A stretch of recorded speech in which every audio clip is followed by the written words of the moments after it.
तब भगवान विष्णु ने कहा, ये सुशर्मा नाम का जो ब्राह्मण था जंगल में जाता था तो एक सांप ने उसे काट लिया और उसकी मृत्यु हो गई। बैल जब बना तो उसके मालिक से एक अपंग व्यक्ति ने उसको खरीद लिया और उसके ऊपर वो बहुत बोझ लादता था और ऊपर से मार और पड़ती थी, वजन भी बहुत लादना पड़ता था। इसलिए तो ऐसा कार्य करते करते उसको 7-8 साल हो गए। 7-8 सालों में वो क्या हो गया, बूढ़ा हो गया बेचारा। अब इतनी शक्ति नहीं थी, उस बोझ को वो सह नहीं पाया। ऊपर से क्या पड़ रही थी, मार पड़ रही थी। तो उसने प्रयास तो पूरा किया, चलूं मैं आगे चलूं, लेकिन वो बोझ बहुत ज्यादा था। तो वो क्या हुआ, गिर गया।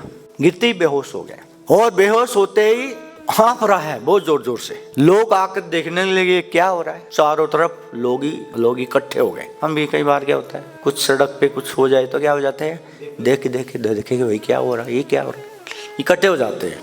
तो इकट्ठे हो गए लोग और जब उस बैल की दशा देखी लोगों को बड़ी दया आई। तो एक धर्मात्मा परायण ब्राह्मण टाइप का आदमी, उसने कहा, हे प्रभु, मैंने कुछ पुण्य किए हैं तो उनमें से आधे पुण्य का फल इसको मिल जाए और इसकी क्या हो जाए, सदगति हो जाए।